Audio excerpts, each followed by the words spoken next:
شمال وكله من تحت الترابيزه. دي ما اسمه شمال، اسمه حرام. كلمه شمال هونت في عقول الاجيال الاستباحه بالحرام. اسمه حرام، اللي من تحت الترابيزه حرام، ولو من فوق الترابيزه حرام. الكاميرا صورته ما صورتوش هو حرام.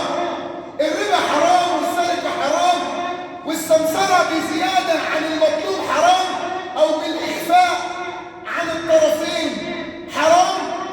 كل ده وانت عايز حياتك تبقى مستقيمه صلي على الحبيب. قال تعالى: كلوا من طيبات ما رزقناكم ولا تطغوا فيه فيحل عليكم غضبي ومن يحلل عليه غضبي فقد هوى. يبقى اهو كلوا من طيبات ما رزقناكم ولا تطغوا، اي لا تطغوا في الحد الذي تاخذوا منه. اي طغيان بقى، انت عارف انت بتتعدى ازاي. فيحل عليكم غضبي. هو في اكثر من اللي احنا فيه؟ في اكثر من الغلاء والبلاء والامراض اللي احنا فيها؟ اي واحد يفكر ان اللي بيحصل على الامه من ازمات وابتلاءات كل ده جاي منين، يبقى غلطان لو ما فكرش في نفسه الاول.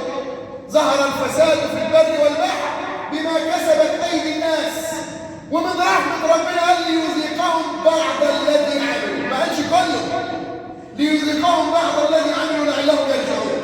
يجي لك اب يقول لك: بص انا مش عارف ابني ده مش نافع، عملت مع كل الحياه، ما باخرش عنه جنيه، ما بحوش عنه حاجه، اي طلب بيطلبه منه.